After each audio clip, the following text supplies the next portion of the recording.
Hello everyone. Hope everything's well and fine in your life. मी मानसी आज परत स्वागत करते तुमच्या सर्वांचं आपल्या आजच्या या सेशनमध्ये. आज आपण जो लेसन वाचत होतो भोली स्टोरी आहे जी एक, तिचाच आपला पुढचा पार्ट आपण कंटिन्यू करू आणि बघू की भोलीच्या लाईफमध्ये नंतर काय होतं. तर without wasting time let start to read the story Bholi. So till now we have read that Bholi जी असते ती जेव्हा खूप लहान असते 10 महिन्याची असते तेव्हा बिस्तऱ्यावरनं पडते म्हणून तिच्या डोक्यावरती चोट लागते आणि त्याच्या कारणाने तिला सगळे भोली या नावाने म्हणतात. आणि त्यानंतर हे आपल्याला कळतं की 2 वर्षाची असते तेव्हा तिला चिकन पॉक्स होतो आणि त्यामुळे तिच्या अंगाभर जे आहे धब्बे होऊन जातात आणि ते परमनंट मार्क्स असतात जे की जात नाही. म्हणून ती जी खूप सुंदर असते लहानपणी तर तिचं रूपही एवढा सुंदर राहत नाही. ह्याच्याच बरोबर ती 5 वर्षाच्या वयात जे आहे बोलणं सुरू करते आणि हकलवते म्हणून सगळे तिला खूप चिडवतात म्हणून ती जास्त बोलतही नाही. आता ह्याच्या पुढे आपण वाचू. Ramlal had 7 children, 3 sons and 4 daughters, and the youngest of them was Bholi. तर रामलालचे जे आहे 7 मुलं होते, 3 मुलं होते आणि 4 मुली होत्या त्याच्या आणि त्यात सगळ्यात छोटी होती ती भोली होती. म्हणजे इतके सारे मुलं मुली होते तिला. It was a prosperous farmers household and there was plenty to eat and drink. तर यांचं जे घर होतं हे चांगलं समृद्ध घर होतं, फार्मर्स हाऊसहोल्ड म्हणजे किसानांचं घर होतं आणि कसलीच कमी नव्हती या लोकांना खाय प्यायची. खूप सारं खाणं पिणं वगैरे सगळं चांगलंच होतं. ऑल द चिल्ड्रन एक्सेप्ट भोली वर हेल्दी अँड स्ट्रॉंग. सगळे जितके मुलं मुली होते यांच्या घरचे सगळे हेल्दी होते, स्वस्थ होते आणि स्ट्रॉंग होते एक्सेप्ट भोली. भोलीला सोडून बाकी सगळे छान होते स्वास्थ्याच्या दृष्टीने.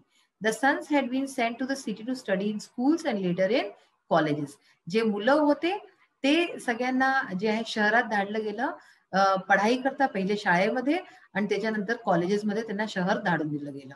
Of the daughters Radha the eldest had already been married. मुलींमध्ये जी सगळ्यात मोठी मुलगी होती राधा तिचं लग्न झालेलं होतं. The second daughter Mangala's marriage had also been settled. जी दुसरी मुलगी होती मंगला तिचं पण लग्न ठरवलेलं होतं. Ramlal would think of third Champa आणि रामलाल आता तिसऱ्या मुली चंपाच्या बाबतीत सोचत होता. They were good looking healthy girls. या सगळ्या मुली ज्या आहे छान होत्या, सुंदर होत्या दिसायला आणि हेल्दी होत्या, अंगाने पण भरलेल्या होत्या. And it was not difficult to find bridegrooms for them. आणि त्या मुलींकरता जे आहे वर शोधणं हे काही कठीण काम नव्हतं.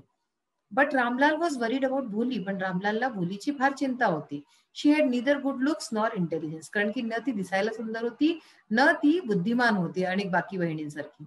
भोली was 7 years old when Mangala married. Mangala was married. Bholi 7 वर्षाची होती जेव्हा मंगलाचंही लग्न होऊन गेलं. The same year a primary school for girls was open in their village. त्याच वर्षी त्या गावामध्ये एक प्रायमरी स्कूल प्राथमिक शाळा उघडली गेली मुलींकरता. The tehsildar sahib came to perform its opening ceremony. तर जे तहसीलदार साहेब म्हणजे जे कलेक्टर होते त्या गावाचे ते आले होते तिथे तिथल्या ओपनिंग सेरेमनीमध्ये त्या शाळेच्या. He said to Ramlal. तर त्यांनी रामलालला म्हटलं as a revenue official you are the representative of the government in the village.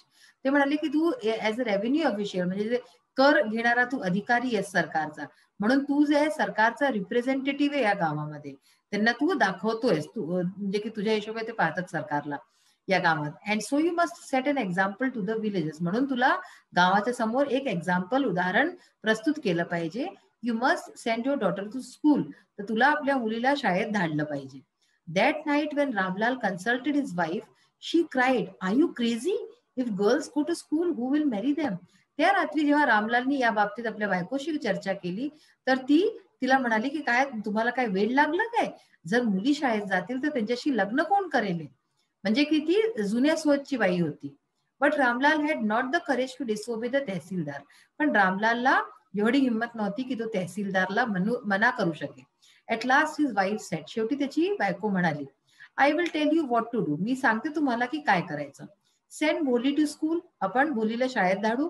as it is there is little chance of her getting married with her ugly face and lack of sense. Let the teachers at school worry about her. म्हणजे पहा आई असून ती कशा गोष्टी करत होती. ती म्हणाली की तिला आपण धाडू तसंही तिचं जे आहे इतका वाईट चेहरा आहे, कुरूप चेहरा आहे की तिचं लग्न होणं कठीणच आहे आणि जे आहे लॅक ऑफ सेन्स, तिला बुद्धिमान पण नाहीये ती, तर तिचं लग्न तर फारच कठीणाईनेच होईल जर झालं तर. Let the teachers at school worry about her, तर तिला शाळेत धाडू, तर हिच्या शाळेच्या ज्या मास्तरणी आहेत याच तिच्या बाबतीत चिंता करतील, आपली चिंता त्यांच्या गळ्यात आपण टाकून देऊ. The next day, Ramlal caught Bholi by the hand and said, "Come with me, I will take you to school."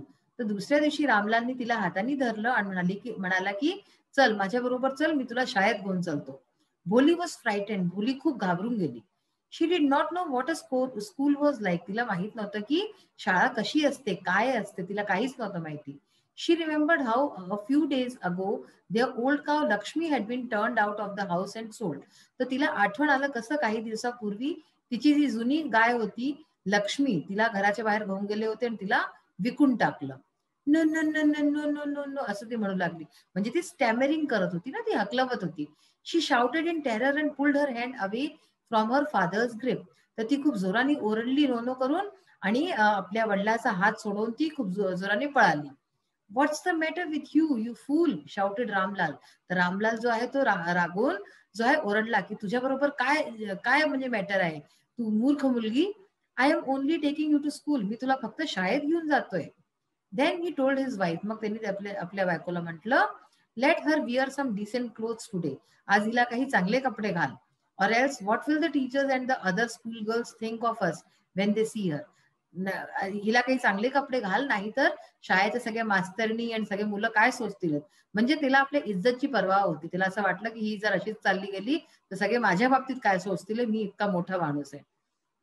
New clothes had never been made for Bholi. तर नवीन कपडे भोली करता जसे कधी बनलेच नव्हते. The old dresses of a sisters were passed on to her. तिला आपल्या बहिणींचे नेहमी जुने कपडे मिळायचे. No one care to mend or wash her clothes. कोणी पण तिच्या कपड्यांना मेंड म्हणजे की शिवायचं, कधी फाटले तर किंवा धुवायचं, कोणालाही त्याची गरज नव्हती, कोणी तिचं लक्षच नव्हतं देत. But today she was lucky to receive a clean dress. पण आज ती खूप लकी होती, आज आपल्याला भाग्यशाली सोचत होती, कारण की तिला आज एक साफ सुथरी नवीन ड्रेस मिळाली होती. Which had shrunk after many washing and no longer fitted Champa. कारण की ती जी आहे ती श्रंक होऊन गेली, ती लहान होऊन गेली होती आणि खूप धुतल्यानंतर जे आहे आता ती चंपाला जे होत नव्हती, पण चांगली ड्रेस होती, छान. She was even bath and oil was rubbed into her dry and matted hair. तर आज तिला आंघोळ सुद्धा घातली गेली, त्या म्हणजे आईने स्वतः आंघोळ घातली आणि तिच्या डोक्यावर तेल टाकलं गेलं, तेल लावलं गेलं तिला, तिच्या सुख्या वालांवरती, सुखे जे केस होते, अँड मॅटेड म्हणजे अँटँगल्ड, म्हणजे जे आपले असे हे वाल होऊन जातात ना केस आपले अगदी, तर सगळे सुलझवले गेले आज. Only then did she begin to believe that she was being taken to a place better than her home. तर तेव्हा तिला खरंच खात्री पटली की नाही, आज बहुतेक मी घरापेक्षा कोणत्या चांगल्या जागी जाते, की माझं इतकं लक्ष ठेवलं जातंय, चांगले कपडे, माझे केस सुद्धा सुलझवले गेलेत. When they reached the school, the children were already in their classrooms. जेव्हा हे लोक शाळेत पोहोचले तेव्हा मुलं क्लासरूम्स मध्ये बसलेले होते, कक्षेमध्ये बसलेले होते. Ramlal handed over his daughter to the headmistress. तर रामलालनी ही आपली मुलगी, आपल्या तिची हेडमिस्ट्रेस होती त्या शाळेची, त्यांना सोपली. Left alone the poor girl, आता ती तिथे एकटी राहिलेली ती गरीब मुलगी. Looked about her with fear laden eyes. तर तिने खूप भ्यालेल्या डोळ्यांनी तिला पाहत होती हेडमिस्ट्रेसला. देअर वर several रूम्स, तिथे काही रूम्स होते, कमरे होते. देअर वर several रूम्स, तिथे काही कमरे होते. And in each room girls like her squatted on mats reading from books or writing on slates. आणि प्रत्येक कमऱ्यामध्ये मुली बसलेल्या होत्या, तिच्यासारख्याच मुली होत्या, ज्या की स्क्वॅटेड ऑन मॅट्स म्हणजे मांडी घालून मॅट्स वरती बसलेल्या होत्या. रीडिंग फ्रॉम बुक्स, त्या ज्या आहे पुस्तकांमधनं काही वाचत होत्या किंवा लिहत होत्या आपल्या आपल्या स्लेट्स वरती काहीतरी. The headmistress asked Bholi to sit down in a corner in one of the classroom. The headmistress जी होती तिने भोलीला म्हटलं एका रूम मध्ये घेऊन जाऊन की तू तिथे जाऊन बसून जा, in a corner of the classroom. Classroom मध्ये एका कोण्यामध्ये जाऊन तिला बसायला म्हटलं. Bholi did not know what exactly school was like and what happened there. भोलीला अगदी माहित नव्हतं, काही कल्पना नव्हती की शाळा काय असते, कशी असते आणि ते काय होतं. But she was glad to find so many girls almost of her own age present there. पण ती खूप प्रसन्न होती तिथे पाहून की इथे जे आहे तिच्याच सारख्या खूप साऱ्या मुली बसल्या आहेत, जे तिच्याच वयाच्या आहेत. She hope that one of these girls might become a friend. तर तिला असं वाटलं, तिला आशा झाली की बहुतेक ह्यांच्यामधनं एखादी माझी पण मैत्रीण बनून जाईल. So now we will resume the reading of this chapter in the next session. आपण पुढच्या सेशन मध्ये वाचू की पुढे काय होतं. आता आपण इंग्लिश वर्कशॉपचा क्वेश्चन नंबर 6 बघूया. Expand the proverb in about 12 to 15 lines. Where there is a will there is a way. हा एक प्रोवर्ब आहे. Where there is will there is a way. जसं हिंदीमध्ये आहे जहां चाह वहां राह.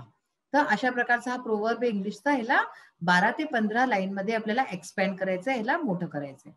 तर बघा, success and achievement in life are not possible without strong will. बिना स्ट्रॉंग विलच्या जे आहे म्हणजे की आपली इच्छाशक्ती, जर चांगली इच्छाशक्ती असेल तेव्हाच, त्याच्या बिना आपण सक्सेस, सफलता आणि उपलब्ध्या प्राप्त नाही करू शकत लाईफमध्ये. All great personalities who have left permanent prints of their lives on the society are the men and women who had invincible will.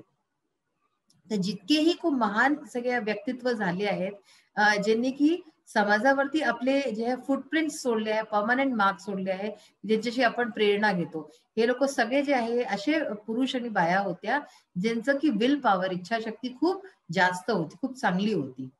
If we are determined to do something, we will get it done only when we have a strong will.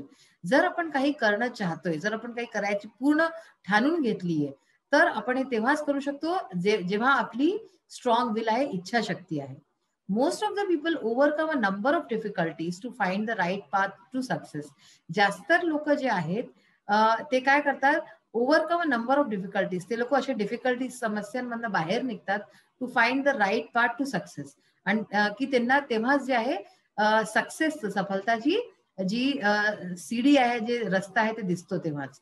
That is the reason why they are successful. आणि हेच कारण असतं की ते successful बनतात, ते सफलता प्राप्त करतात. The examples of Helen Keller, doctor B.R. Ambedkar, doctor APJ Kalam etcetera aptly prove the proverb. ह्याच्या या प्रोवर्बला प्रूव्ह करायकरता आपल्याजवळ, जसं आपण हेलन केलरचंही चॅप्टर वाचलं होतं है ना, की ती कशी जी आहे ब्लाइंड होती, डेफ होती, डम होती, तरी पण जे आहे ती म्हणजे तिने किती मोठं हासिल केलं. Doctor Ambedkar, doctor APJ Kalam हे सगळे आपल्या जवळ जिवंत उदाहरण आहे त्याचे. Will power, determination and dedication help us to make impossible things possible. तर आपल्याजवळ जर इच्छाशक्ती असेल, दृढ निश्चय असेल आणि आपण पूर्ण डेडिकेटेडली जर काम करू, तर हे सगळं आपल्याला हेल्प करतं, मदत करतं की जी नामुमकिन वस्तू आहे ती पण मुमकिन होऊ शकते, पॉसिबल होऊ शकते. Only if we have the will to win, we would surely find our way sooner or later. फक्त तेव्हा जेव्हा आपल्याजवळ एवढी इच्छाशक्ती असेल की आपण जिंकणं चाहू, तेव्हाच आपण जे आहे आज नाही तर उद्या, लवकर नाही तर उशिरा सही, पण आपल्याला जे आहे सक्सेस मिळते तेव्हा. Every successful man fails many a times, but with अनशेकन faith and strong will he become successful one day. तर प्रत्येक जो सफल व्यक्ती आहे तो कितीकंदा जे आहे फेल होतो, म्हणजे की हारतो आपल्या जीवनामध्ये, कितीकंदा तो हारचा सामना करतो, पण तरी तो नेहमी जे आहे आपल्या कॉन्फिडन्सनी, आपल्या फेथनी, विश्वासनी आणि स्ट्रॉंग विल पॉवरनी परत उठतो आणि परत एक ना एक दिवशी जे आहे तो एक सफल व्यक्ती बनतो. Think high, try your best. उंच सोचा, थिंक हाय म्हणजे चांगलं मोठं सोचा, आपलं लेवल्स, आपलं बेस्ट द्या, आपलं जे सर्वोत्तम आहे ते द्या, without being daunted by the odds of the path and success is yours. आणि जितकेही तुमच्या मार्गामध्ये अशा अवरुद्ध करणाऱ्या वस्तू आहेत त्याच्याशी थांबू नका, आणि तेव्हा सफलता तुमची होईल. One step at a time, एका वेळेला एकच स्टेप उचलायचा, एकच काम करायचं. And that well placed will take you to the grandest height. आणि तेही जर तुम्ही एकदम करेक्ट पाऊल टाकला आपला पुढचा, तर तुम्ही जे ग्रँडेस्ट हाईट, सगळ्यात सर्वोच्च स्थानाला प्राप्त कराल. The only thing is to start with firm determination. जी एक फक्त वस्तू आहे की आपल्याला फर्म डिटर्मिनेशन, दृढ निश्चयाने आपल्याला काम सुरू करायचं आहे. स्ट्रॉंग विल आणि त्याच्याबरोबर इच्छाशक्ती आणि and the way is yours. आणि त्याच्यानंतर तुम्हाला कोणी थांबवू नाही शकत, तुमचं सगळं जग आहे. So it is rightly said. म्हणून एक बरोबर म्हटलं गेलंय, where there is a will there is a way. जिथे आपली स्ट्रॉंग विल पॉवर असे, इच्छाशक्ती, तिथे रस्ता निघूनच घेतो काही ना काही.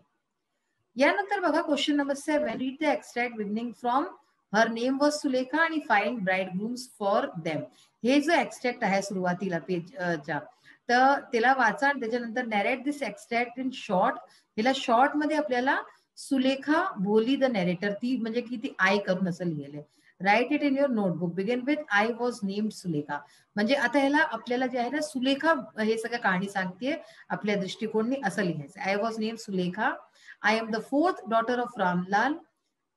When I was 10 months old, I fell off the bed and that incident damaged my brain. तर तुम्ही बघताय की हे सगळं सुलेखा आपली कहाणी सांगते.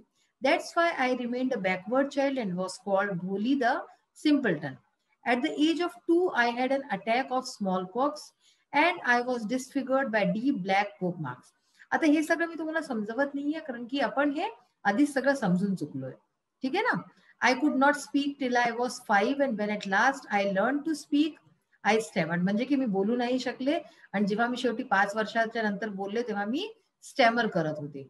माय father had 7 children, 3 sons and 4 daughters. तर माझ्या वडिलांना 7 मुलं आहेत, 3 मुलं आणि 4 मुली आणि and the youngest of them is me. आणि त्यातलं सगळ्यात लहान मी आहे. My brothers were sent to schools and later in colleges. माझ्या भावांना शाळेत धाडलं गेलं, नंतर कॉलेजेसमध्ये.